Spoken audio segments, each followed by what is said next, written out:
Oh, atau recordingnya biasa pas udah mulai ya, sorry. eh saya share screen, oke. Oke, selamat sore teman-teman semuanya.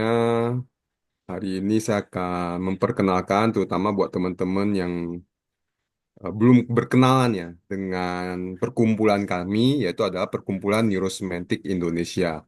Jadi hari ini saya mewakili teman-teman semua yang ada di dalam perkumpulan ini untuk memperkenalkan kepada teman-teman terkait dengan Perkumpulan Neurosemantik Indonesia.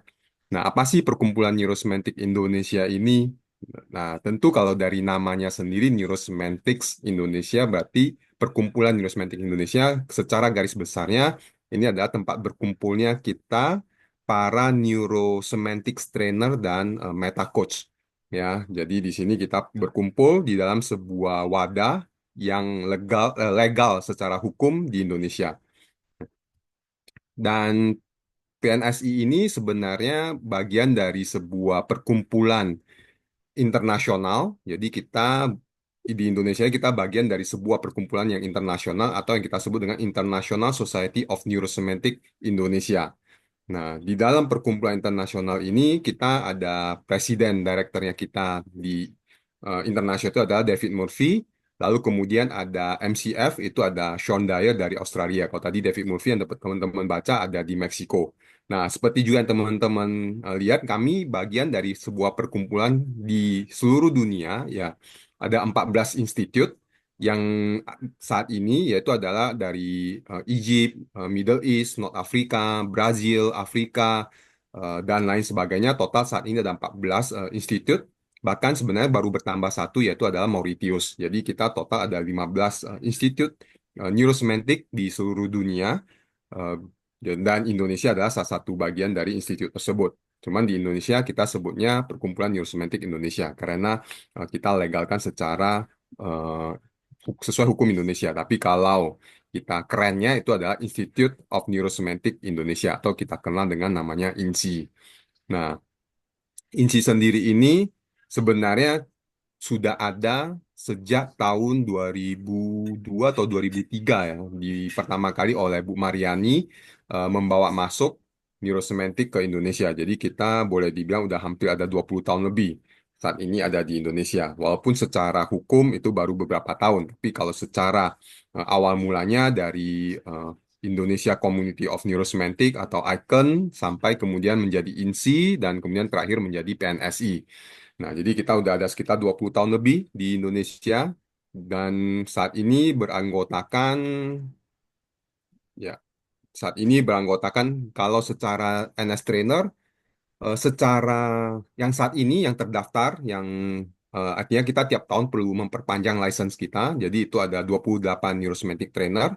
Kalau untuk Meta Coach saat ini ada sekitar 129 Meta Coaches yang terdaftar di di istilahnya minimal di WhatsApp grupnya kita lah ya, WhatsApp grupnya kita. Tapi kalau jadi ini saat ini kita beranggotakan dan tentunya dari 28 Neurosemantic Trainers dan 120 berapa Meta Coach ini kami membuat sebuah community yang minimal melalui WhatsApp group. Saat ini di WhatsApp group itu sampai ada 3 WhatsApp group gitu ya, yang dimana tempat berkumpulnya teman-teman yang suka tertarik tentang pembelajaran neurosemantik. Nah, nanti buat teman-teman yang belum bergabung setelah selesai acara pasti akan dibagikan link WhatsApp group tersebut untuk mengajak teman-teman bergabung mendapatkan informasi-informasi terkait dengan kegiatan-kegiatan dari PNSI ini. Nah, lalu kemudian kenapa kita ada di sini? Yang utama adalah sedikit men-sharingkan tentang neurosemantik ini apa sih gitu. Jadi kalau secara kita adalah sebuah tentang bagaimana kita mewujudkan kinerja dari pemaknaannya kita. Ya kita tahu kita semua berespon berdasarkan pemaknaan yang kita berikan. Nah, bagaimana kita mewujudkan makna-makna yang kaya, makna-makna yang memberdayakan melalui performance-performance-nya kita, baik di berbagai bidang. Nah, termasuk nanti pembicara kita hari ini ada di bidang bisnis, ada di bidang parenting, ada di bidang profesional, ada di bidang keuangan, di berbagai bidang yang tentunya akan menghasilkan kinerja yang optimal, kinerja yang berdampak, kinerja yang sesuai dengan value terbaik dari orang tersebut. Ya. Nah, Lalu kemudian ini adalah co-foundernya kita atau founder utama dari Neurosemantic yaitu adalah L. Michael Hall PhD.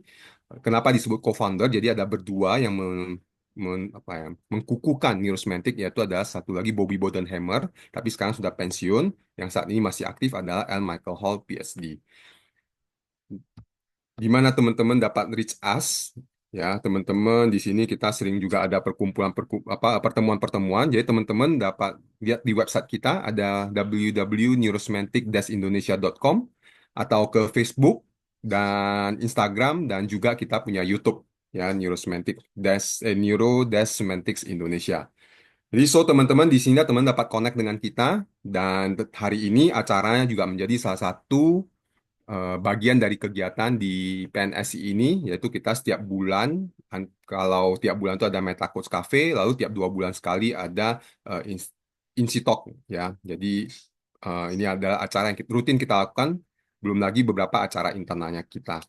So, saya tidak akan berlama-lama lagi, sudah cukup lama juga, jadi saya akan segera serahkan kembali ke Pak Edgar untuk melanjutkan acara ini. Thank you teman-teman untuk kehadirannya. Terima kasih Coach Wahyudi sudah menjelaskan lebih jauh mengenai PNSI dan Insitalk ini. Saya yakin rekan-rekan semua juga saat ini sudah nggak sabar untuk ngikutin Insitalk hari ini. Tapi sebelumnya izinkan saya membacakan beberapa house rules yang perlu kita sama-sama ketahui dan kita sama-sama ikuti. Ya, yang pertama adalah acara ini akan berlangsung kurang lebih selama 1,5 jam, ya, dengan pembagian 10 menit untuk perkenalan tadi sudah dilakukan, dan juga nanti akan ada waktu pemaparan selama 1 jam, kemudian dilanjutkan dengan 15 menit untuk sesi tanya jawab dan 5 menit untuk closing. Kedua, diharapkan peserta harap menyalakan video agar interaksi bisa terasa real, walaupun ini adalah sesi virtual. Kemudian ketiga, peserta harap mengaktifkan mode mute suara selama pemaparan oleh narasumber agar pemaparan dapat terdengar dengan baik oleh semua peserta. Yang keempat, jika ada pertanyaan, silakan ketik di kolom chat. Pertanyaan akan dibacakan oleh moderator saat sesi tanya jawab. Setelah pemaparan oleh narasumber selesai dilakukan. Jika pertanyaan yang masuk melebihi kapasitas waktu, maka kami akan memilih yang paling relevan. Jadi mohon maaf kalau misalnya ada yang tidak sempat ditanyakan kepada narasumber ya Bapak Ibu. Kemudian yang kelima akan ada sesi foto di sesi akhir nanti. Kemudian yang keenam, acara ini direkam dan akan diupload ke YouTube setelah selesai sesi. Sehingga peserta yang belum sempat hadir di sesi ini nanti juga bisa nonton di YouTube. Atau Bapak Ibu kayaknya ada yang lupa, bisa nonton lagi nanti di YouTube. Yang ketujuh, jika sinyal putus dan tiba-tiba keluar, santai aja Bapak Ibu bisa kembali lagi masuk ke link yang tadi sudah kita berikan. Nanti tetap bisa masuk lagi, Bapak Ibu. Dan yang terakhir, last but not least, please enjoy the session. Dan sesi ini akan dipandu oleh moderator, yaitu bersama dengan Ibu Wiwi Herawati. Beliau adalah NS Trainer dan juga seorang Meta Coach. Tidak berpanjang lebar lagi, saya serahkan selanjutnya kepada Ibu Wiwi. Silakan Bu Wiwi. Assalamualaikum warahmatullahi wabarakatuh. Salam sejahtera untuk kita semua. Salam kenal, saya Wiwi Herawati, Neurosemantics Trainer dan Meta Coach. Pada sore hari ini saya didaulat sebagai moderator dari Insi Talks edisi April 2025 berjudul Beyond Business, Thriving Your Business with Neurosemantics. Hari ini kita bersyukur sekali kedatangan 2 orang narasumber yang tentu saja berkompeten di bidang masing-masing, dan nanti kita akan berkenalan dengan mereka. Kesuksesan adalah cerminan usaha. Waktu tak akan pernah menunggumu. Kejar semua impianmu, raih semua cita-citamu dengan doa dan usaha. Jika tidak ada perjuangan, maka tidak ada kemajuan. 3 kalimat motivasi ini bisa jadi mendorong para pebisnis untuk terus bergerak maju. Bisnis bisa menjadi jalan kemuliaan, namun di sisi lain bisa menjadi ataupun menuju keterpurukan yang berbungkus kerja keras. Teman-teman, sore hari ini kita akan ditemani dua narasumber yang luar biasa. Saya akan perkenalkan dulu yang Kartini, Coach Fibra Bihara. Boleh kita beri lambaian virtual kepada beliau? Ya. Coach Bihara adalah seorang neurosemantics trainer dan meta coach. Beliau juga adalah Human Resources Director dari PT South Pacific Viscose dan tercatat sebagai mindfulness trainer. Narasumber kita yang kedua, boleh kita beri lambaian juga, adalah Coach Prasetya Maitreya Brata. Beliau baru saja berulang tahun. Beliau adalah neurosemantics trainer dan meta coach, memiliki pengalaman berbicara di depan publik sejak 1985 dan memberikan pelatihan sejak 1993 dan seorang professional coach sejak 2011. Pengalaman profesionalnya dalam bidang leadership manajerial di korporasi nasional sudah berlangsung selama 23 tahun, dimulai sejak dari clerk sampai level direksi. Waktu itu beliau adalah bergerak di area Human Resources, General Affairs, Marketing, Corporate Communication, dan Strategic Planning. Bapak, Ibu, teman-teman sekalian, untuk sore hari ini, siapkan state Anda untuk siap belajar, berdaya, curious, dan fokus.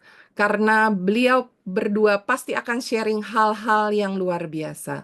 Giliran pertama saya serahkan kepada Coach Fibra Bihara. Silakan. Terima kasih Bu Iwi, luar biasa perkenalannya ya.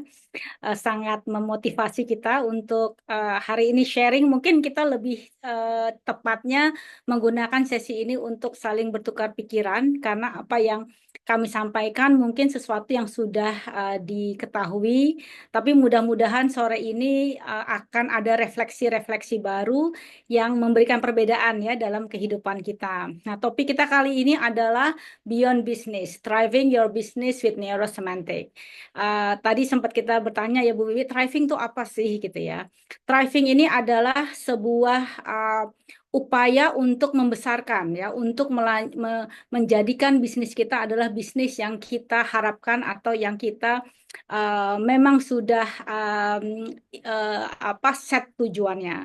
Tetapi tentu kita juga memahami tidak semua tujuan itu bisa didapat dengan mudah, bahkan ada yang juga gagal mendapatkannya. So mudah-mudahan sore ini kita akan sedikit mengulik ya Bu Wiwi. Terus udah gitu sama saya mau nyobain ini deh. Ya mungkin ada yang perlu di-mute, oke. Apa saja yang bisa kita pelajari dari sisi neurosemantik ya mengenai how we thriving our business. Saya izin sharing materi ya. Silakan Coach. Oke.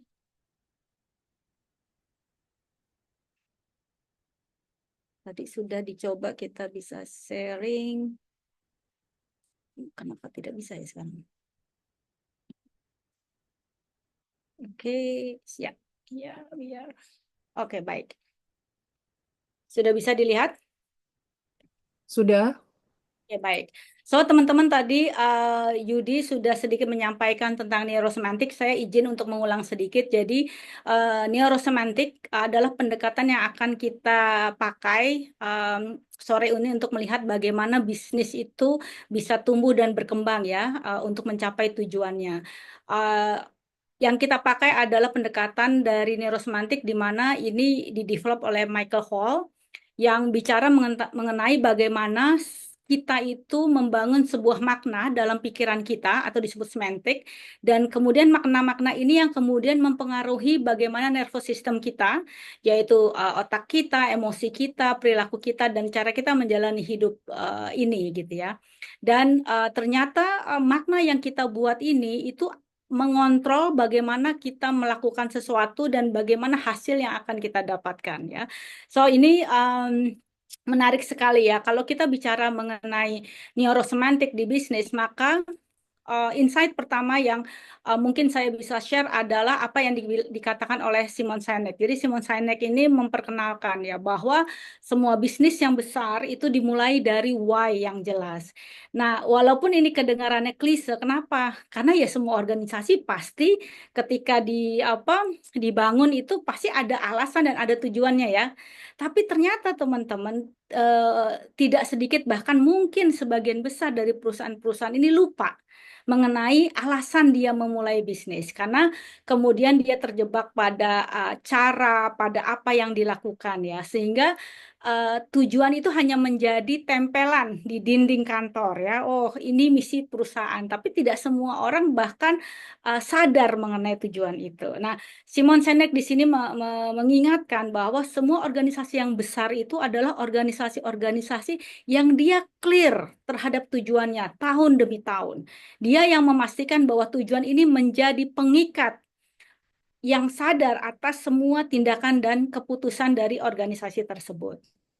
Nah, mungkin kalau kita mau coba lihat ya, ada 3 contoh nih yang sangat mungkin familiar ya bagi teman-teman. Tapi akan menarik ya untuk melihat bahwa ternyata apa yang dikatakan Simon Sinek ini sudah menjadi sebuah keniscayaan gitu ya. Banyak sekali perusahaan, tapi kita ambil yang paling signifikan ya sebagai contoh. Contohnya Apple gitu ya. Apple ini sebuah perusahaan yang di-launch oleh salah satunya Steve Jobs ya, ada lagi 2 rekannya, di mana dia itu percaya bahwa ketika melaunching sebuah produk, maka produk itu bukan cuma sekedar tools atau sekedar teknologi gitu ya, tapi dia percaya bahwa produk ini harus menjual sebuah keyakinan, sebuah gaya hidup, dan sebuah identitas gitu ya. Jadi ketika seorang megang Apple itu ada sebuah identitas yang dipancarkan dari produk itu. Contohnya sekarang teman-teman mungkin tahu ya, Apple 16 di launching dan semua orang ngantri gitu. Kenapa kok ngantri? Iya karena di depan harga akan naik. Jadi kalau nggak beli sekarang kita akan nggak beli Apple lagi. Pertanyaannya kok penting banget ya harus beli Apple phone. Ternyata orang yang punya Apple phone itu dia merasa identitasnya itu menjadi unik gitu. Karena dia adalah pengguna Apple ya. This is the company yang benar-benar tahu persis bagaimana dia menjual produknya bukan sebagai alat tapi sebagai identitas. Nah, Microsoft ini juga perusahaan yang sangat clear dengan tujuannya. Jadi waktu Bill Gates itu membuat Microsoft, dia punya cita-cita bahwa semua orang di planet ini akan punya komputer di rumahnya masing-masing. Dan waktu dia membentuk visi itu, komputer itu masih segede rumah ya. Jadi nggak mungkin dia masuk ke dalam rumah orang. Tapi hari ini ya, lebih dari 25 tahun setelah dia mendirikan, dia menyaksikan sendiri bagaimana setiap orang memiliki laptop di rumahnya, memiliki personal komputer di rumahnya, dan dalam salah satu misi dia adalah dia ingin unleash human potential through democratize technology. Artinya dia ingin membuka semua potensi manusia dari kemampuan mereka mengakses teknologi di rumahnya. Ya, itu yang ada dalam tujuan Microsoft dan setiap tahun dia pastikan bahwa Microsoft adalah operating system yang dipakai semua orang di rumahnya. Bahkan dulu pernah ada open source gitu ya, nggak usah pakai Microsoft, pakai open source. Tetap sekarang orang balik ke Microsoft gitu. Jadi ini salah satu perusahaan yang sangat jelas why-nya. Nah, Paragon Corp ini mungkin teman-teman tahu bahwa ini salah satu perusahaan lokal yang saat ini sudah mendunia ya, dari sebuah perusahaan yang didirikan di garasi rumah tangga dari seorang pharmaceutical ya yang ingin dia menggunakan ilmunya untuk membuat kosmetik yang terjangkau tapi bermutu tinggi. Hari ini mereka sudah tumbuh menjadi perusahaan yang sangat besar. Jadi kalau Apple ini perusahaan terbesar di dunia itu dia revenue sales-nya sekitar hampir 400 miliar dolar. Microsoft itu hampir 250 miliar dolar. Maka Paragon Corp ini sebagai perusahaan lokal yang saat ini sudah bisa mencapai revenue hampir 1 miliar dolar ya. setahun gitu. Jadi sebuah pencapaian yang luar biasa bagi seorang perusahaan lokal. Nah, pertanyaannya apa yang dijual oleh Paragon ya? Dia tidak menjual kosmetik gitu ya, tapi dia menjual sebuah belief bahwa dengan kecantikan itu dia bisa memajukan taraf hidup setiap orang dan masyarakat di sekitarnya gitu. Jadi bagi seorang Paragon ini, bagi sebuah perusahaan Paragon ini, bagaimana dia meningkatkan kualitas orang-orang di dalamnya dan kualitas orang-orang di sekitar itu menjadi values yang terus dia hidupi. Jadi Paragon ini terkenal dengan training sistemnya, terkenal dengan people development-nya, dan terkenal dengan CSR programnya. Ya, so kalau kita lihat 3 contoh ini, maka sebetulnya tidak ada yang perlu kita ragukan ya. Kenapa memiliki makna yang penting dalam sebuah bisnis itu menjadi daya penarik sebuah perusahaan untuk menjadi maju gitu. Nah, Steve Jobs walaupun dia nggak belajar neurosemantik teman-teman, ternyata dia yang paling clear dalam menghidupi pemaknaan ini ya. Dia selalu bilang bahwa kalau kamu bekerja di sesuatu yang kamu tuh benar-benar care, benar-benar merasa itu penting gitu, maka kamu nggak perlu didorong untuk melakukan bisnis itu. Visi kamu lah yang akan mendorong kamu gitu. Jadi penting untuk kita tahu kenapa sih kita melakukan apa yang kita lakukan pada hari ini. So itu mungkin sebagai pembuka topik kita, bahwa kita akan mencoba melihat sebetulnya struktur pemaknaan seperti apa yang akan membantu sebuah organisasi itu untuk berkembang gitu ya. Nah, dalam neurosemantik itu kita mengenal yang disebutnya meaning matrix ya. Meaning matrix ini apa sih? Buat teman-teman yang sudah belajar neurosemantik ini sangat familiar, tapi bagi teman-teman yang mungkin belum belajar neurosemantik, mungkin ini sebagai kerangka pembuka untuk mempelajari lebih lanjut gitu. Jadi karena neurosemantik itu adalah bagian dari NLP, dia mempelajari bagaimana sebuah mind itu mendrive kehidupan seseorang. Dan ternyata bahwa setiap keputusan hidup kita itu didasari pada bagaimana kita memaknai diri kita ya. Apa sih sebetulnya tujuan hidup kita? Apa sih sebetulnya makna yang kita sematkan dalam hidup kita? Apa sih pentingnya bisnis yang sedang kita lakukan? Terus bagaimana kita menyadari tentang identitas diri kita? Bagaimana kita menyadari tentang kemampuan kita? Bagaimana kita menyadari apa dalam konteks waktu gitu ya, apa sih yang ingin kita lakukan dalam kurun waktu yang kita miliki, baik di masa lalu, hari ini, atau ke depan, dan bagaimana orang-orang di sekitar kita itu membangun makna juga ya dalam bisnis yang kita buat. Dan terakhir adalah bagaimana sih kita memandang peran kita di dunia ini ya. Setiap dari kita memiliki struktur makna ini, tapi tidak semuanya menyadari. Contoh yang paling sederhana, kalau kita merasa bahwa diri kita siapa sih saya gitu, yang saya lakukan ini hanya untuk menghidupi keluarga di rumah, maka tanpa kita sadari identitas itulah yang kemudian mendefine atau membentuk tindakan-tindakan kita. Tetapi kalau kita memiliki pemaknaan yang besar tentang diri kita, maka tentu maka akan sangat berbeda gitu ya pilihan-pilihan yang akan kita lakukan ya. Contohnya kalau kita lihat kayak Apple gitu ya, dia meyakini bahwa ketika perusahaan ini dibuat, mereka menyadari bahwa hanya orang-orang yang keren, yang spesial itu yang akan menggunakan produk Apple gitu ya. Dan Apple memiliki kemampuan untuk itu gitu, memiliki kemampuan untuk membuat barang dengan teknologi yang luar biasa, user friendly gitu ya. Jadi kalau teman-teman lihat bagaimana mereka melaunching produk itu, teman-teman akan lihat betapa simplicity-nya ya, cara mereka mengenalkan produknya gitu ya. Dan bagaimana mereka ingin menjadi sebuah teknologi yang timeless, karena mereka nggak jual tool, mereka jual identitas gitu ya. Nah, matriks-matriks ini teman-teman harus diputuskan secara sadar ya. Siapa saya? Apa kemampuan saya? Apa peran yang saya mainkan dalam waktu? Apa sih sebetulnya frame waktu bagi saya. Kemudian apa makna atau dampak yang saya ingin buat bagi orang-orang di sekitar saya. Bagaimana mereka juga memiliki makna bagi saya dan apa peran saya di dunia ini. So, ini yang dalam neurosemantik itu digali dengan sangat jelas gitu ya, dan diputuskan juga secara sadar tentang bagaimana kita ingin menjalankan bisnis kita. Nah, kalau kita lihat dari konteks organisasi, mungkin teman-teman kalau bekerja seperti saya, HR gitu ya, maka ini menjadi sangat familiar gitu. Tapi dulu mungkin saya nggak ngerti bahwa ini adalah bagian dari meaning matrix gitu ya.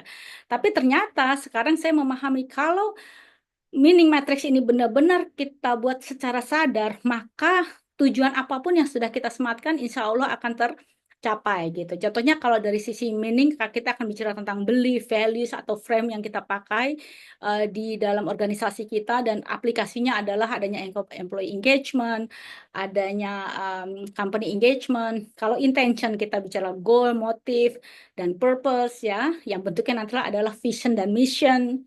Self identity itu adalah konsep tentang diri ya, dan ini bisa dilihat dari bagaimana kita mendevelop leadership di dalam organisasi kita.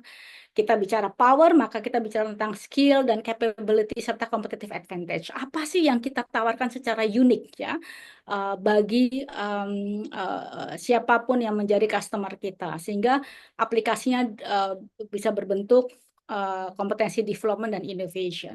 Bicara mengenai TAM, maka bicara mengenai strategic planning, change management ya, karena kita bicara tentang future frame juga ya. Terus others berarti kita bicara mengenai team building, customer relationship. Kita bicara work berarti kita bicara mengenai market analysis, operational design sesuai dengan environment dan konteks yang kita miliki dari bisnis kita. So, teman-teman, ini paparan yang cukup sebetulnya komprehensif ya bagi sebuah organisasi. Nah, kalau teman-teman tertarik untuk mendevelop bisnis matrik, maka nanti silahkan dilanjutkan untuk mengetahui dengan jelas apa sih masing-masing matriks ini relevan ya bagi bisnis kita. So, setelah secara organisasi kita jelas tentang makna yang mau kita bangun, maka ketika kita mau men-drive sebuah bisnis, maka bagaimana kontribusi setiap individu itu menjadi penting gitu ya. Nah, di sini dalam neurosemantik kita punya satu model yang kita sebut peak performance framework yang terdiri dari meaning dan performance ya. Dan di sini ketika kita bicara unleashing leadership, kita bicara tentang orang-orang yang tahu persis apa sih higher meaningnya ketika dia melakukan sesuatu. Tetapi juga tidak cuma dia paham higher meaningnya, dia juga punya performance standar yang tinggi. Dan ketika matriks atau axis ini bertemu ya, dia memiliki higher meaning, tapi dia juga memiliki higher performance standard, maka disitulah titik yang disebut flow state. Jadi seseorang itu ketika bekerja keras itu tidak harus burn out. Kalau dia memiliki sebuah tujuan yang tinggi, sebuah purpose yang besar, maka hard work itu menjadi sebuah jalan tol atau highway menuju flow state. Flow state ini atau juga disebut genius state ya. Ini ditemukan pertama kali oleh Mihaly, kemudian oleh Michael Hall dibuat strukturnya ya secara pemaknaan yang di situ dia akan mengantarkan pada flow state. Karena apa teman-teman? Karena kalau ini nggak bertemu, contohnya saya punya higher meaning, saya punya tujuan besar bagi bagi perusahaan saya ingin mensejahterakan semua orang. Tapi kemudian dalam keseharian dia tidak memiliki standar performance yang tinggi, maka yang terjadi adalah kecemasan. Karena apa? Cita-citanya mulia tapi hasilnya nggak ada. Tentu orang jadi cemas ya, aduh gimana ini gitu. Sebaliknya, ketika orang hanya kerja tapi nggak tahu untuk apa kerja ini, akhirnya dia menjadi bosan dan jenuh gitu. Sehingga bertemunya dua aksis ini adalah sebuah framework yang harus kita develop dalam organisasi ya. So, ketika kita sudah mendevelop ya unleashing leadership ini, teman-teman akan melihat bahwa orang-orang yang bekerja dengan kita di organisasi itu akan terlihat punya intrinsic motivation yang tinggi. Dia larut dalam aktivitasnya, dia nggak punya waktu untuk khawatir karena ya dia sudah sangat flow gitu ya. Dia juga tidak merasa bosan karena dia terus tertantang oleh standar kerja yang tinggi. Dia feel exciting, dia bangun, dia tahu kenapa dia melakukan dan bagaimana melakukannya. Dia merasa have a sense of control di kehidupannya ya. dan last but not least dia punya greater clarity terhadap tujuannya. Ya. So teman-teman, kalau kemudian tadi meaning matrixnya sudah jelas, sudah didesain secara sadar, kemudian leadershipnya sudah di-unleash dengan adanya higher meaning dan higher performance, maka teman-teman akan menyaksikan individu di organisasi itu akan strive or thrive the business karena adanya intrinsic motivation, motivasi yang bukan datang dari luar ya, bukan karena gaji, bukan karena bonus, bukan karena pujian, tapi karena dia jelas apa yang ingin dia capai dalam hidupnya. Dia juga memiliki learning capacity, learning agility yang tinggi, dan dia juga sebuah individu yang kreatif. So, inilah triangle ini yang akan kemudian menjadi kuncian sebuah organisasi yang memiliki kinerja yang tinggi. So, hopefully dua framework ini akan membantu sebuah bisnis untuk thrive ya. So, tidak hanya kita menjadi menghasilkan keuntungan, tapi kita juga memberikan dampak yang luas dari kehidupan dan peradaban. Mungkin itu dari saya. Terima kasih, Bu Wiwi. Maaf sedikit agak lewat waktunya, tapi mudah-mudahan bermanfaat. Terima kasih. Wow, beri aplaus dulu nih kepada Coach Fibra, teman-teman. Bisa secara virtual ya. Keren, Mbak Fibra. Oke, sementara dari Coach Fibra cukup. Kalau ada pertanyaan, teman-teman, untuk sesi pertama ini bisa langsung di chat ya. Nanti akan saya bacakan bagi yang relevan. Tidak perlu takut bertanya, relevan apa tidak, nanti kami yang akan bacakan gitu ya. Yang penting nanya aja kalau ada yang nggak ngerti. Ya, ada yang tepuk tangan. Ini ada pertanyaan, tapi saya lihat dulu.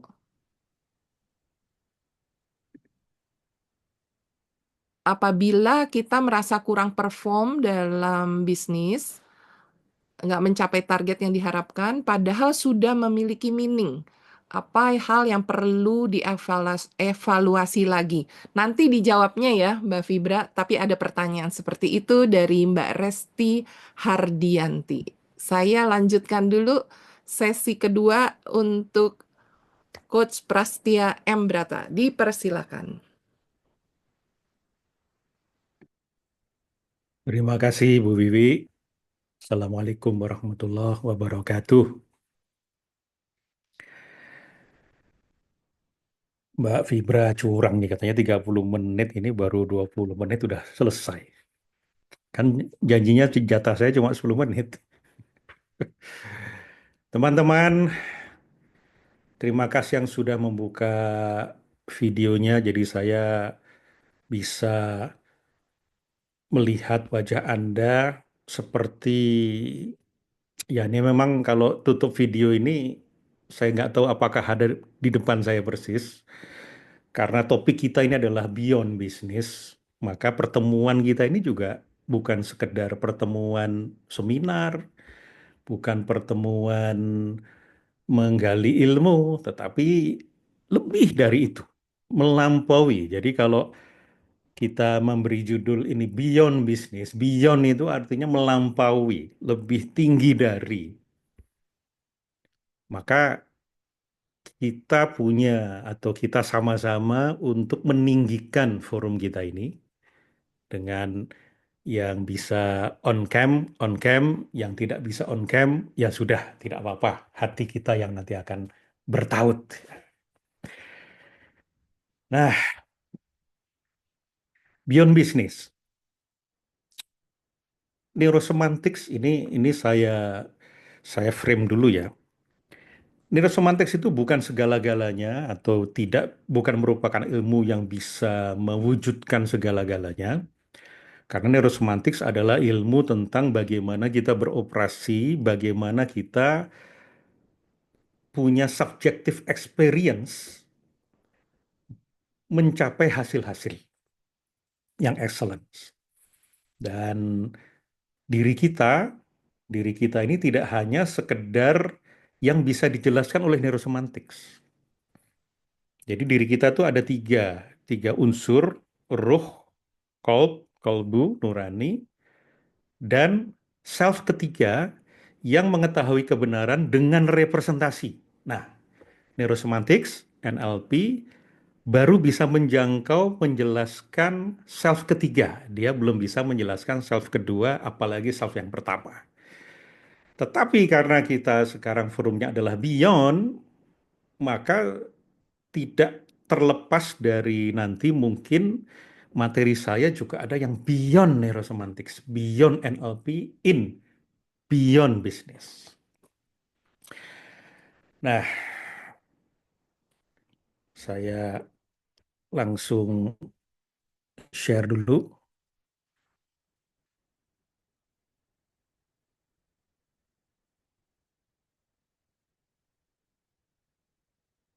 Sudah bisa terlihat oleh teman-teman ya. Sudah, Pak. Suara saya juga sudah jelas. Sudah, sudah. Mbak Fibra tadi sudah membuka dengan apa itu neurosemantics dan dalam konteks bisnis, bagaimana neurosemantics membantu memperjelas struktur kita manusia yang run bisnis. Jadi bisnis itu run by people. Makanya kenapa kita butuh ilmu NLP dan neurosemantics. Karena NLP dan neurosemantics membantu kita untuk memperjelas how we operate. Khususnya neurosemantics, sebentar ini saya mau geser, belum bisa.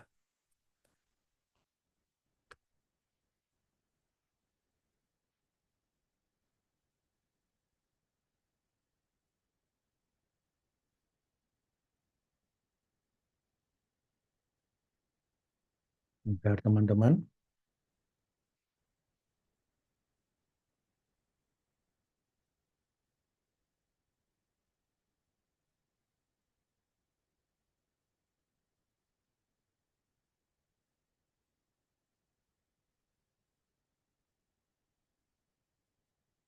Tidak bisa menggeser kanan kiri nih. Bentar.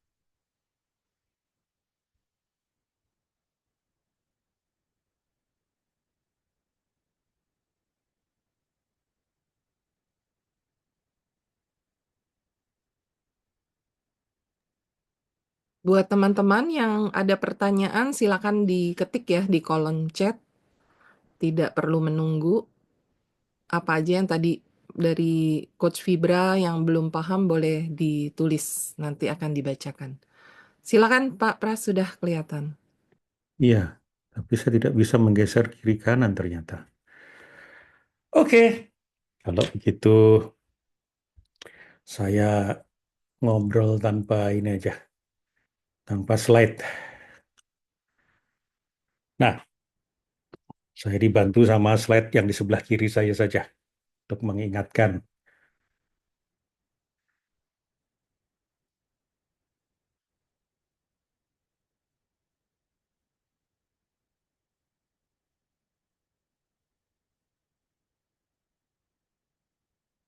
Kalau kita mempelajari tentang bagaimana kita berbisnis, itu banyak alat berpikirnya. Misalnya di balance scorecard. Kita tahu bahwa secara klasik orang berbisnis adalah untuk mencari profit. Dulu waktu saya sekolah bisnis, diajarkan bahwa tujuan sebuah perusahaan adalah untuk to maximize the wealth of the stockholders. Awalnya stockholders, kemudian belakangan menjadi shareholders. Wealth, kesejahteraan. Through apa? Through profit dan seterusnya. Nah, untuk membantu orang-orang yang berbisnis, kemudian dibuat framework bagaimana sih kita mencapai sebuah keuntungan, financial profit. Di sana ada profit, ada ROI, ada ROA, dan seterusnya. Nah, dibuat bahwa untuk mencapai perspektif finansial ini, kita turunkan atau kita capai dengan, jadi yang namanya profit itu adalah pendapatan dikurangi biaya. Pendapatan ini kemudian di-generate melalui aktivitas di domainnya marketing, di domainnya customer reviews. Sementara di cost itu di bisnis proses.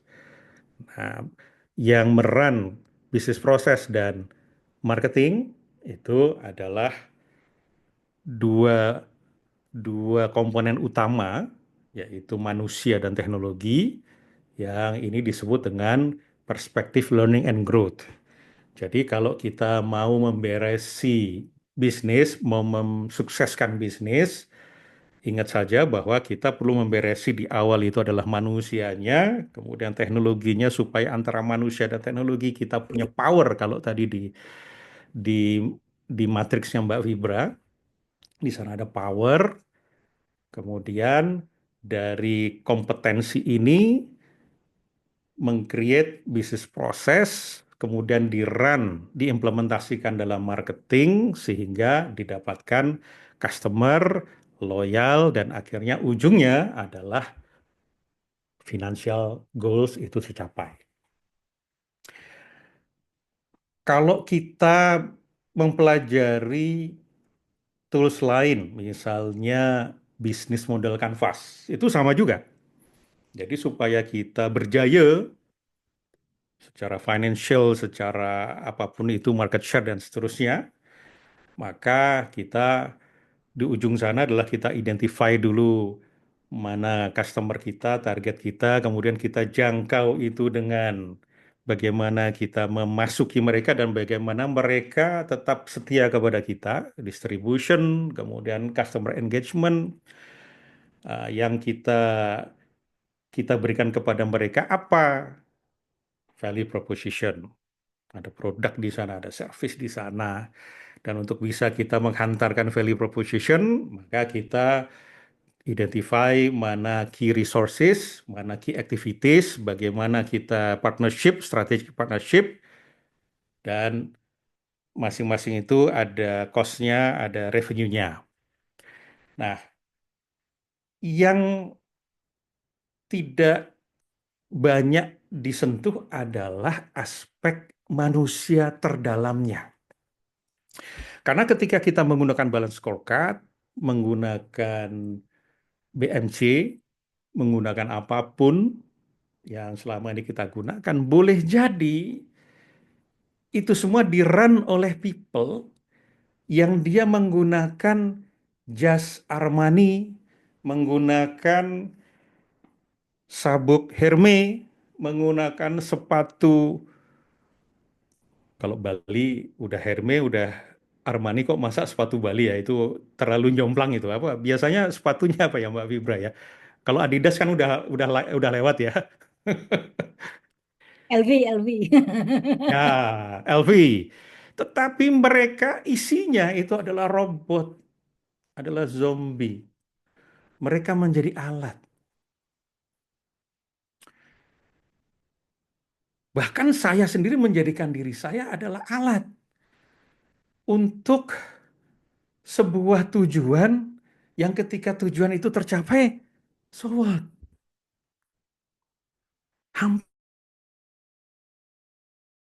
Maka pertemuan kita hari ini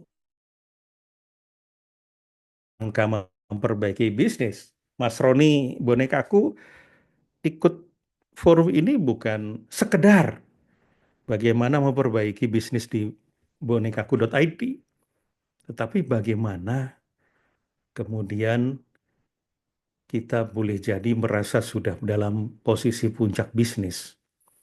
Tapi ingat bahwa bisnis itu adalah bagian dari kehidupan kita. Apakah kita sudah mencapai puncak kemanusiaan?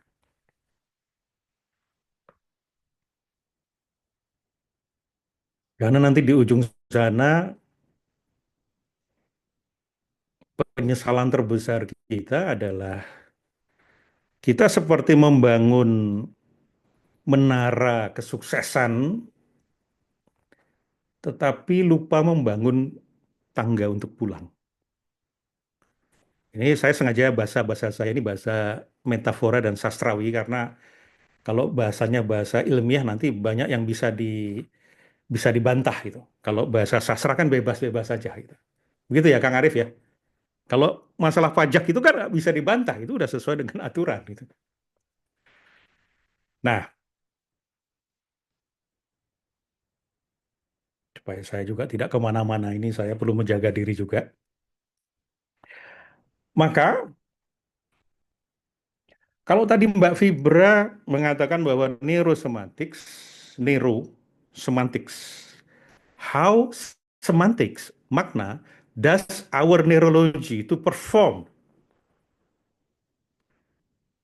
Jadi kalau kita sudah punya makna, ya perform.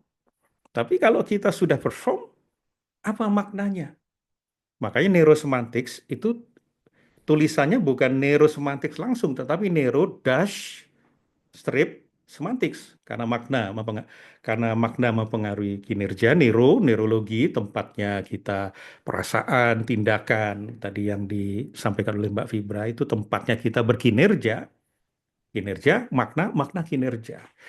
Maka beyond business, kalau neurosemantics mengajarkan kita secara praktis tentang sadari ketika kita berbisnis apa maknanya, makna financial goals, makna marketing, makna bisnis proses, makna karyawan, makna teknologi, makna bisnis ini untuk kita ini apa.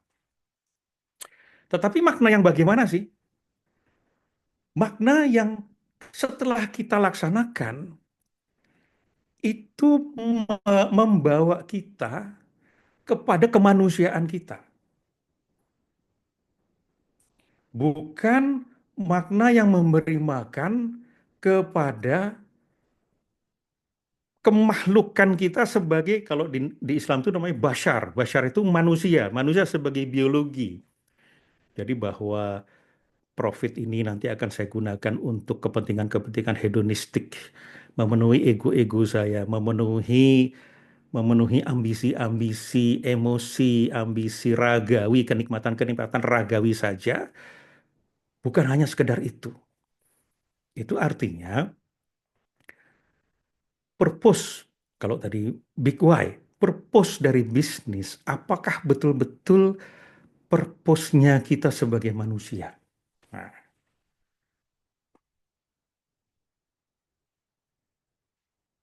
maka kita perlu memastikan meaning intention di dalam bisnis yang tadi disampaikan oleh Mbak Fibra. Di sana ada vision, ada mission, ada values, ada belief, ada identity, ada strategi, ada culture, ada strategic intent, ada decision, ada policy. Kemudian diwujudkan dalam representasi perusahaan yang berwujud plan, structure, peraturan, sistem, SOP. Itu semua terperform, manusianya punya kompetensi, kemudian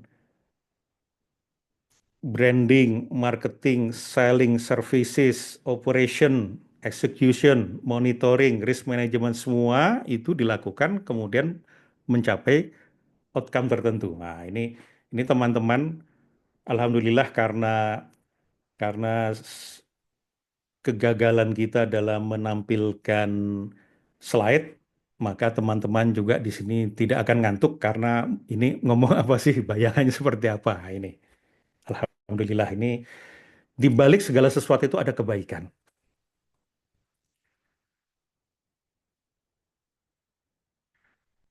Nah, ketika teman-teman membuat bisnis, saya membuat bisnis, ketika saya mengerjakan bisnis. Bisnis seperti apa, yang performanya seperti apa, semua itu tergantung dari semantik saya. Karena memang kita ini hidup tidak di dunia real, bukan di dunia realitas. Kita hidup di dunia makna kita. Jadi ada yang persoalan ijazah Jokowi itu menjadi sesuatu yang menderita bagi dia. Tapi ada juga yang apa sih, perasaan nggak ada masalah apa-apa itu. Artinya hidup kita ini bukan tentang realitas di luar kan, tetapi tentang bagaimana kita membangun dunia di dalam diri kita, di ruang dalam kita, di meta place kita, Dan itulah yang kemudian memanifest keluar. Maka kalau tadi ada pertanyaan, kita sudah melakukan banyak hal, maknanya sudah, tapi enggak perform juga. Berarti apa? Berarti ada makna di dalam yang menghalangi kita perform. Sesederhana itu. Nah, tapi tidak sederhana ketika kita menggali apa itu, gitu. Tapi secara konsep, apapun yang menghalangi performance kita, itu adalah makna. Entah karena kita merasa tidak layak, merasa tidak mampu. Nah, merasa kan? Di situ ada emosi, ada frame, ada representasi, ada histori masa lalu, ada pengalaman masa lalu yang mempengaruhi menjadi frame dan seterusnya. Jadi semua masalah itu tidak ada di luar sana. The problem is in our frame of mind, in our meta place.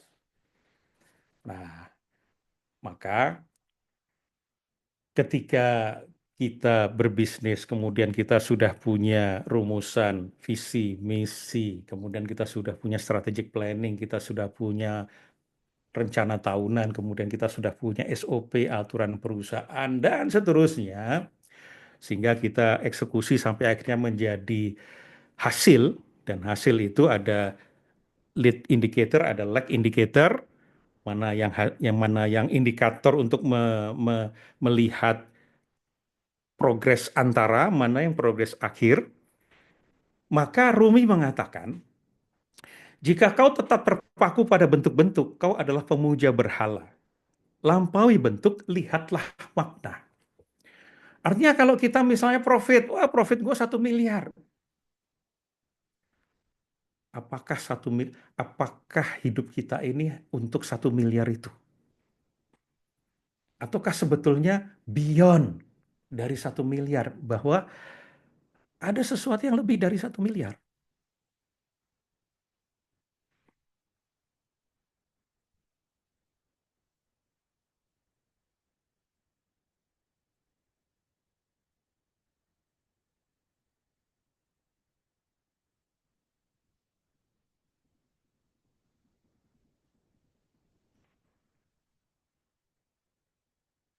Ada lagu anak-anak yang mengajarkan kita tentang hidup yang bisa kita jadikan metafora tentang bisnis. Dan lagu ini sudah pernah saya nyanyikan minggu lalu di Halal Bihalal Komunitas Provokasi. Mungkin teman-teman yang sempat hadir sudah tahu lagunya, yaitu pada hari Minggu ku turut ayah ke kota, naik delman istimewa, ku duduk di muka, ku duduk samping Pak Kusir yang sedang bekerja, mengendali kuda supaya baik jalannya. Tuk tik tak tik tuk tik tak tik tuk tik tak tik tuk. Tuk tik tak tik tuk tik tak, suara sepatu kuda. Tolong dukung di bawah ini ya.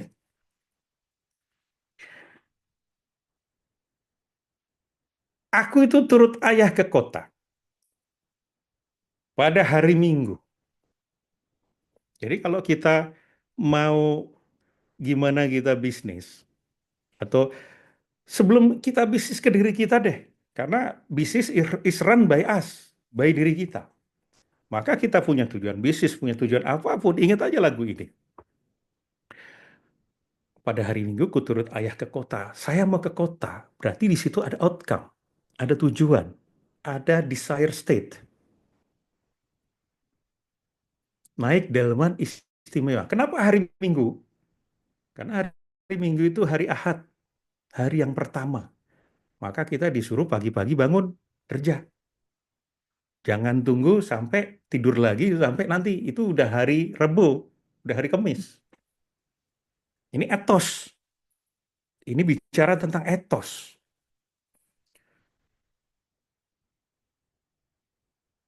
Naik delman istimewa. Kita sudah diberikan sumber daya oleh Tuhan yang istimewa. Ada pikiran, ada perasaan, ada panca indera, ada tubuh. Kalau di perusahaan kita sudah diberikan resource. Kita punya resource. Man, machine, materials, method, money. history, branding, networking, itu semua resource, external resource. Internal resource-nya adalah pikiran-pikiran, hati, perasaan, jiwa orang-orang yang ada di dalamnya. Maka di dalam organisasi self-talk itu di mana? Di meeting. Nah, apakah meeting kita ini isinya medan perang, isinya saling menjatuhkan, atau isinya zikir dan muhasabah? Kita yang menentukan. Karena self-talk dari perusahaan, organisasi adalah meeting.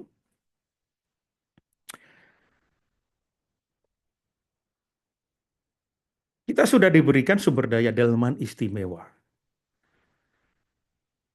Nah, sumber daya ini di-run oleh apa? Nah, kalau di tingkat individu, ini adalah pikiran bawah sadar kita, out of conscious kita. Di sana ada habit, ada emotion, ada imagination, ada value, ada belief. Kalau teman-teman yang berkecimpung dalam bidang hipnosis, pasti sudah akrab biasanya memetaforakan bawah sadar ini sebagai kuda-kuda yang dikendalikan oleh sadar, yaitu consciousness, yaitu Pak Kusir. Pak Kusir yang bekerja mengandali si kuda. Jadi hidup kita seyogianya dikendalikan oleh kesadaran-kesadaran. Tadi Mbak Fibra mengatakan, ya kita perlu putuskan matriks kita dengan sadar. Supaya di dalamnya kuda-kuda ini kemudian bekerja.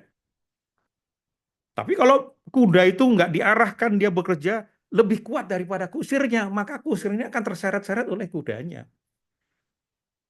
Begitu juga perusahaan yang kemudian terseret oleh belief, oleh values, oleh culture yang toxic, yang tidak diupdate, yang berasal dari kejayaan masa lalu yang tidak relevan lagi dengan situasi sekarang, kebiasaan-kebiasaan yang sudah tidak relevan lagi dengan situasi sekarang, maka perusahaan ini bukan ke kota, tapi ke jurang.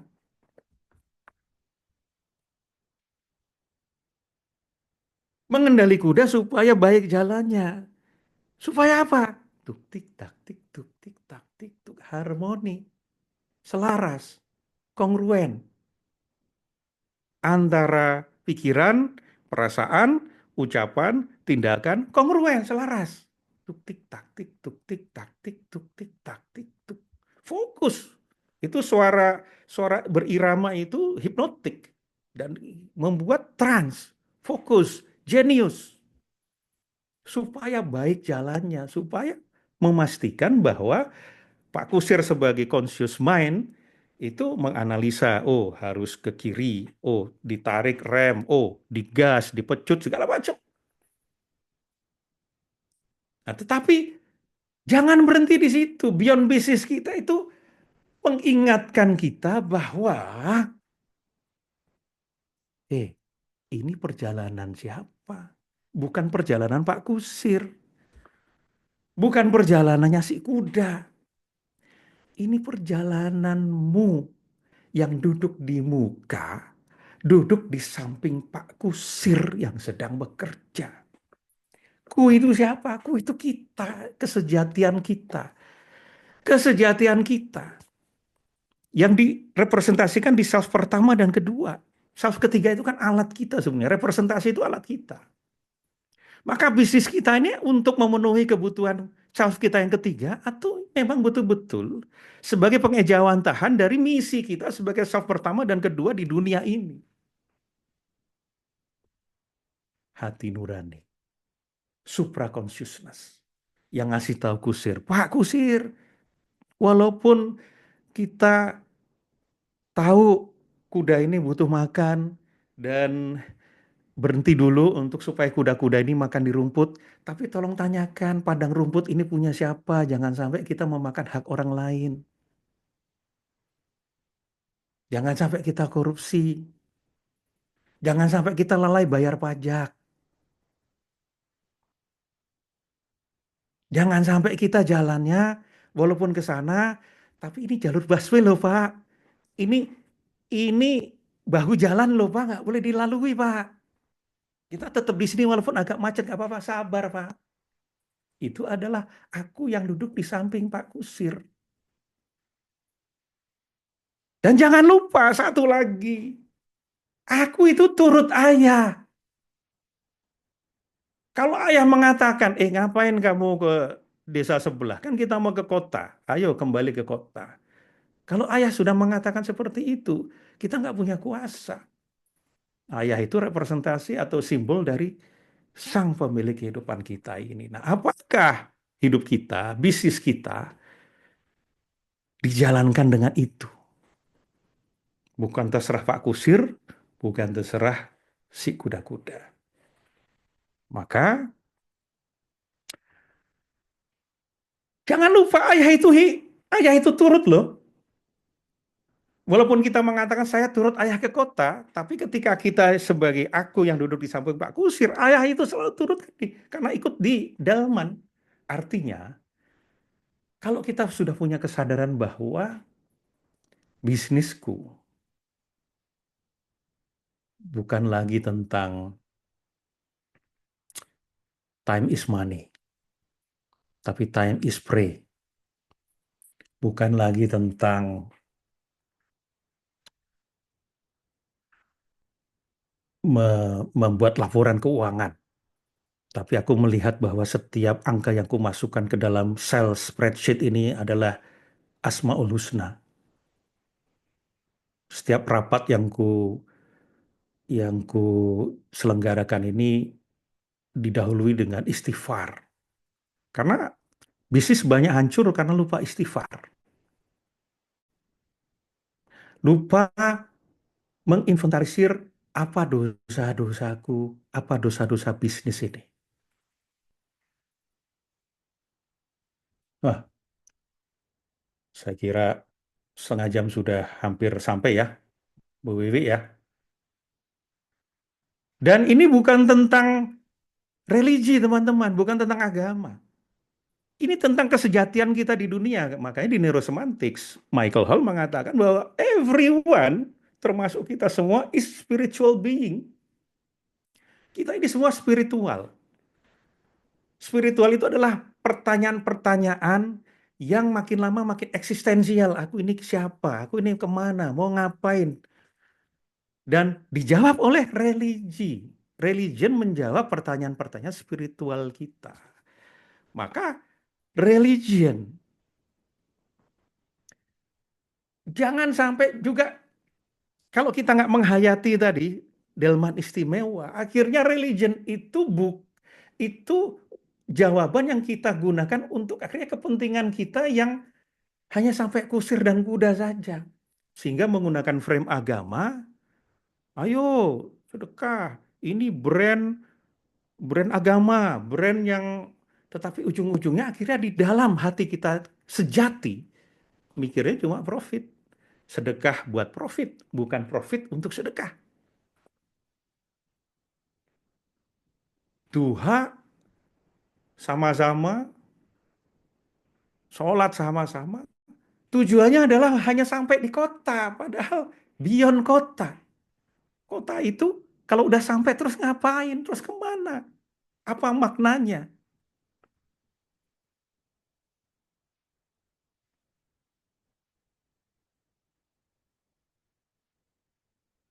Nah, sehingga ketika sampai di kota ini, ya target tercapai. Tapi jiwa mati hampa. Benarkah ini yang benar-benar saya inginkan? Terakhir, apa esensi beyond business? Saya ceritakan kisah yang teman-teman saya yakin sudah pada tahu. Yaitu kisah sufi perempuan yang bernama Rabiah Adawiyah kan. Yang dia kalau berdoa itu, ya Allah, jika aku menyembahmu karena takut neraka, bakarlah aku di neraka. Jika aku menyembahmu karena surga, haramkan aku darinya. Tapi jika aku menyembahmu karena mencintai engkau, jangan tinggalkan aku. Nah, inilah esensi beyond business. Bukan menyembah surga atau takut neraka, bukan karena kita ingin laba, takut rugi, tapi bagaimana kita mencintai Sang Pencipta pada setiap prosesnya. Ketika kita memandang karyawan kita itu bukan sekedar human resources, tetapi human resonance. Bagaimana mereka memantulkan visi misi perusahaan, kesejatian kemanusiaan di dalam kalbu-kalbu mereka. Bagaimana mereka bekerja bukan karena target, bukan karena perintah atasan, tetapi karena makna.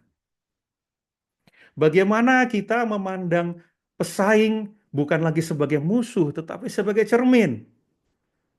Sehingga strategi kita tidak lahir dari kebencian, tidak lahir dari kedengkian, tetapi dari kerendah hatian. Bagaimana kita tidak tertipu pada angka-angka demografi tentang pasar, tetapi kita bersunyata, berhening, diam untuk mendengarkan suara-suara terdalam dari customer. Nanti di sana akan muncul marketing research yang paling dalam. Bagaimana ketika kita menjadi leader, tidak lagi kita menyuruh, mengontrol, tapi kita memberikan cermin kepada tim kita bahwa kita semua adalah pantulan Dia, Sang Maha Pembuka. Yang bisnis itu tidak lagi seperti sungai yang berambisi menjadi laut. Karena kita tahu bahwa sungai itu ujungnya adalah ke laut. Maka yang perlu kita lakukan adalah menjernihkan air sungai kita, mencari celah-celah, menggunakan gravitasi untuk kemudian ke laut. Jadi sungai tidak berambisi ke laut karena dia tahu dia akan ke laut. Terima kasih Bu Vivi. Mudah-mudahan pusing kita. Teman-teman, boleh kita beri aplaus virtual kepada Pak Prastia M. Brata. Memang luar biasa ya pemaparannya. Untuk itu, saya masuk ke Q&A dulu. Tadi pertanyaan pertama, Mbak Fibra mau menjawab, silakan Mbak, dari Mbak Resti. Baik, terima kasih Mbak Wiwi ya, Mbak Resti atas pertanyaannya ya. Ini sebetulnya pertanyaan yang mungkin ada dalam benak setiap dari kita gitu. Kayaknya saya sudah punya meaning yang tinggi, tetapi kok hasilnya belum sesuai dengan apa yang saya harapkan gitu ya.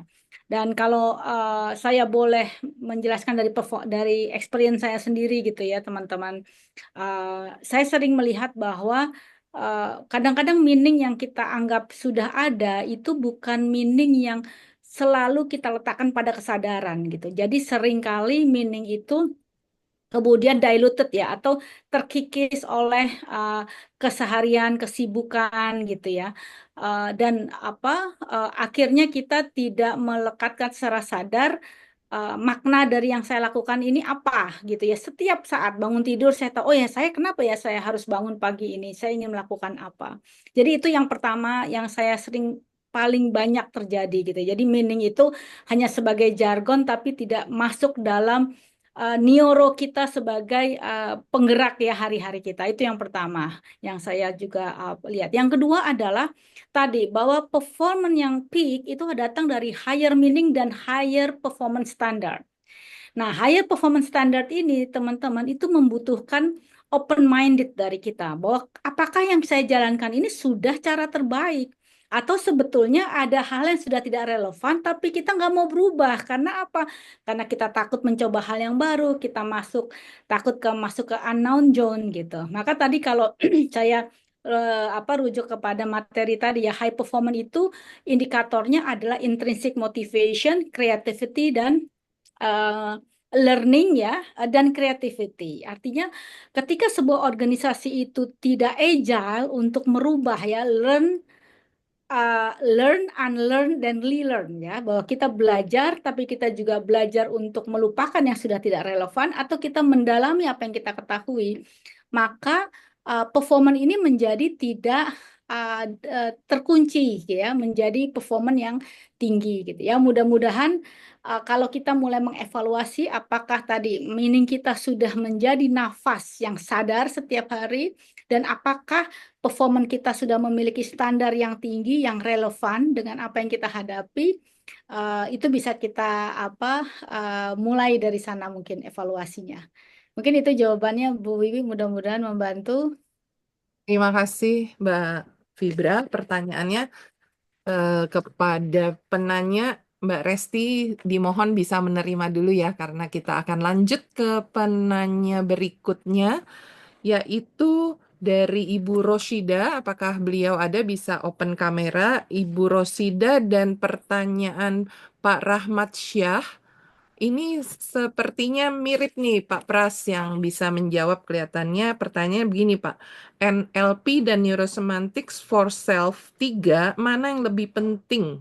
Self 1, 2, atau 3? Sedangkan dari Pak Rahmat, beliau bertanya tentang performance, konteksnya pada kisah Imam Malik dengan Imam Syafi'i. Proses performance pada kisah ini apakah tentang metodologi saja atau bicara macam self 3, 2, 1 pada framing awal pembahasan. Jadi ini mengenai self 1, 2, 3. Silakan Pak Pras bisa dijelaskan secara singkat tapi Jadi jawaban mana yang penting 3, 2, 1, ya ini kita terjebak sendiri membangun penjara pemahaman tentang penting dan mana yang lebih penting, priority. Maka untuk memahami, hancurkan dulu semua. Hancurkan dulu, ya kita melihat itu sebagai suatu keutuhan di diri kita sebagai manusia. 3, 2, 1 adalah kita. Nggak ada yang lebih penting, semuanya sistem. We are system. Kemudian yang kisah Imam Malik dan Syafi'i ini yang tentang ini ya, tentang rezeki rezeki diusahakan atau ditunggu saja gitu ya, Mas Rahmat ya. Di kisah tersebut pada dasarnya dua-duanya berusaha, cuman Imam Malik beliau mengatakan usaha yang kulakukan ya karena sehari-hari aku sebagai seorang guru yang ngajar gitu. Ngajar di tempatku tapi aku terlintas ingin buah anggur, tapi kemudian engkau datang membawakan anggur kepadaku. Sementara Imam Syafi'i melakukan dengan cara menjadi orang yang bekerjalah sehingga kemudian dapat upah berupa buah anggur tersebut gitu. Mhm. Dan ini pertanyaannya tentang apa? Ya, maksud saya di proses yang dilakukan oleh Imam Malik dan juga proses yang dilakukan oleh Imam Syafi'i ini sebenarnya tentang jalan ninja ataupun metodologi yang saya maksud begini. Eh, ketika memang ya karena Imam Malik tadi mengatakan bahwasannya adalah memang sebagai seorang guru, aku punya keinginan untuk buat anggur tadi, ya ikhtiarku yang ngajar. Tapi Imam Syafi'i sebenarnya juga sebagai pengajar, tapi pada saat itu ada melakukan dengan kalau dilihat dari kasat mata, pandangan kasat mata bahwasanya yang paling mendekati untuk mendapat buah anggur adalah Imam Syafi'i yang bekerja langsung di tempat orang yang punya kebun anggur dan kemudian bekerja di situ dapat upah buah anggur gitu. Tapi Ya. Imam Malik juga keinginan hal yang sama gitu. Tapi pada dasarnya beliau sikoh, oh ya udah jalanku ya di sini gitu. Ya. Maksud saya di sini sebenarnya ini apakah sudah bicara tentang makom tadi yang disebutkan atau memang ini tentang jalan ninja itu tadi gitu maksud pertanyaan. Ya. Nah, ketika kita sudah menyadari bahwa kita sudah diberikan delman istimewa, dalam pengertian di situ kan ada profesi juga kita metaforakan lah sebagai delman istimewa dan kotanya itu adalah anggur, maka setiap orang punya matriks sendiri. Kalau kita kaitkan dengan neurosemantics, punya meaning, intention, tapi kan punya power sendiri-sendiri. Boleh jadi seseorang yang diam saja pengen tahu-tahu datang anggurnya, itu tidak serta-merta begitu kan. Dia sudah menabung proses belajar, proses ikhtiar sejak lama, proses menerima penderitaan-penderitaan yang menyebabkan semesta itu kasihan misalnya. Atau semesta itu lebih mencintai. Sehingga entah gimana ceritanya, karena ini wilayah Tuhan, didatangkanlah rezeki itu kepadanya. Sementara Bisa jadi orang yang misalnya mau naik ke puncak gunung, yang fisiknya lemah, tiba-tiba diberikan jalan yang mulus. Yang fisiknya kuat tiba-tiba, dan dia punya karakter suka tantangan, tiba-tiba dia diberikan jalan terjal yang ujungnya akhirnya sama-sama sampai di puncak. Lalu mana jalan yang lebih baik? Tidak ada. Karena semua akhirnya pada sampai ke puncak. Maka ini kesadaran tentang matriks, Mas Rahmat. Matriksnya Imam Malik dan Imam Syafi'i itu berbeda di sana meskipun tampaknya sama. Dan itulah keyakinan, apapun jalannya, sepanjang sudah yakin ayah itu akan mengantarkan kita atau menjamin atau memastikan bahwa kita akan mencapai kota, iman itulah yang membuka belukar-belukar jalan-jalan ketika kita mentok jalannya. Demikian. Terima kasih Pak Pras jawabannya. Semoga sudah menjawab ya Pak Rahmat dan tadi pertanyaan dari Mbak Roshida. Bapak Ibu berhubung dengan waktu juga, tapi saya belum mau menutup karena masih ada sisa sedikit waktu. Dari Coach Fibra ada kesimpulan atau pesan-pesan yang terakhir agar thriving your business with neurosemantics? Bisa. Ya, ini tadi Bu Dele angkat tangan, apakah kita mau tanya dulu? Masih ada waktu apa enggak ya? Hmm, Waktunya nggak ada ya? Mungkin Bu Dele nanti bisa tanya di grup aja ya, karena waktunya ya. Baik, baik.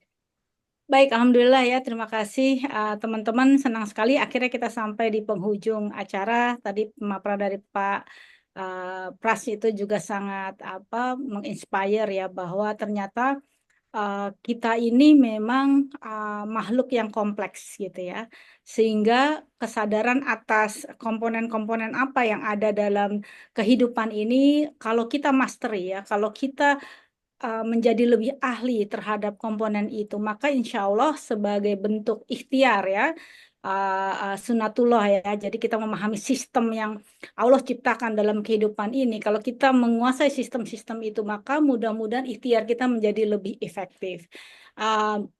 Dari yang kita paparkan kali ini ketika kita bicara beyond business, maka tentu kita menyadari bahwa bisnis itu adalah sebuah kendaraan atau platform untuk tujuan yang lebih tinggi. Pertanyaannya adalah apakah kita menyadari penuh kesadaran lebih tinggi yang kita miliki terhadap bisnis kita. Yang kedua, maka kita bicara tentang hasil, maka tentu kita tahu ada dalam ayat suci yang mengatakan bahwa aku tidak akan merubah nasib hambaku kalau dia tidak berusaha merubahnya. Artinya apa? Kesadaran dan keputusan kita untuk merubah nasib kita itu adalah bagian penting dari keseluruhan pemaknaan yang kita buat ya. Mudah-mudahan dari sesi ini teman-teman mendapatkan insight yang lengkap dari sisi teknis human teknologi dan juga spiritual teknologi yang tadi oleh Pak Pras disampaikan. Ini menjadi alat bantu kita ya dalam mengarungi kehidupan ini, sehingga yang kita capai adalah beyond business is achieving our life purpose. Mungkin itu dari saya, Bu Bibi. Terima kasih Mbak Fibra sudah menyimpulkan. Untuk Pak Pras, silakan Pak penutupnya. Proyek kita bukan menyelesaikan jembatan. Proyek kita bukan mencapai membukukan sales 1 triliun. Proyek sejati kita adalah proyek kembali pulang. Terima kasih. Terima kasih kepada kedua narasumber kita. Teman-teman, Bapak Ibu sekalian, sore hari ini narasumber kita sudah menjelaskan melalui neurosemantics para pebisnis terutama dapat memperjuangkan, memajukan bisnisnya, langkah usahanya secara sadar untuk mencapai tujuan secara ekologis. Dari saya, Wiwi Herawati, mengucapkan terima kasih atas perhatian Bapak, Ibu, dan teman-teman sekalian dari seluruh Indonesia, karena saya lihat ada yang dari Solo, dari Semarang, dari tempat lain lagi, dari mana yang jauh-jauh ya. Terima Nganjuk, dari Nganjuk ada tuh Mbak kasih. Rosi tadi. Luar biasa, terima kasih banyak. Saya juga mengucapkan terima kasih kepada Bu Maryani. Sepertinya ada ya Bu Mar, thank you sudah mau hadir. Dan kini saatnya kita foto bersama. Yuk, open kamera. Untuk menghargai kedua narasumber, mari kita buka kamera foto bersama. Mari Sebenarnya Bapak. menghargai diri kita sendiri, Pak. Ya, Pak Edgar bagaimana? Ya, mari Bapak Ibu kita buka dulu kameranya sebentar. Oke, saya kasih waktu beberapa detik deh. Siapa tahu ada yang mau siap-siap dulu, sisiran dulu segala macam. Sir ya. Oke, oke, sebentar Bapak Ibu ya. Terima Oke, kasih ya, kami satu, juga. dua, tiga. Oke, sekali lagi. Sebentar.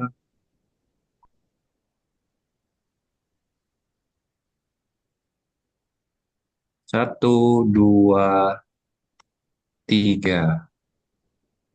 Oke, baik. Bapak Ibu, Oke, sekali lagi terima kasih sudah mengikuti acara kita hari ini. Ya, oh, Bu Wiwi, silakan Bu Wiwi. Bu Wiwi masih ada yang mau disampaikan dulu?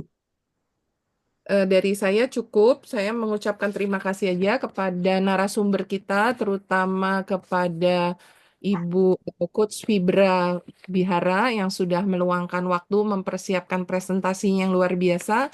Begitu juga kepada Pak Pras, walaupun tidak jalan nanti boleh Pak materinya di-share di grup aja ya Pak ya. Jadi kita bisa belajar bersama apa yang Bapak maksud tadi. Oke, terima kasih sekali lagi teman-teman. Terima kasih kepada semuanya. Oke. Bumar, gak buka kamera ya. Sebelum berpisah nih Bapak Ibu, diinformasikan kita akan bisa bertemu lagi di acara Institut ini di bulan Juni. Jadi ini eventnya setiap 2 bulan sekali nih Bapak Ibu. Kalau Bapak Ibu suka dengan acara seperti ini, saya yakin Bapak Ibu juga akan suka untuk di event kita nanti di bulan Juni. Di bulan Juni nanti tema besarnya adalah tentang penerapan neurosemantics di dalam keluarga, di dalam parenting ataupun di dalam pernikahan. Nah, kira-kira bagaimana penerapan neurosemantics ini bisa membantu keluarga kita, baik itu dengan anak kita ataupun dengan pasangan kita, ini pasti bakal seru banget dibahasnya. Oleh karena itu, Bapak Ibu, eh, jangan lupa catat waktunya di bulan Juni kita akan ada Insitalk yang berikutnya. Oh ya, Oke? Coach Edgar, saya lupa satu hal lagi. Teman-teman bisa follow ya akun Instagram dari kedua narasumber. Untuk Coach Fibra adalah Fibrae, jadi Victor, India, Bravo, Romeo, Alpha, Echo. Bisa follow akun beliau, bisa lihat kegiatan-kegiatan beliau kalau mau ikut training yang beliau lakukan. Begitu juga untuk Pak Pras, itu ada di Prastia Embrata, akun Instagramnya, dan inti_makna. Selamat bermedsos ria. Terima kasih. Semua. Terima kasih Bapak Ibu. Kasih. Sampai berjumpa di acara Insitalk berikutnya. See you. Terima Salam. kasih Mas Pras, Mbak Fibra, Bu Dewi.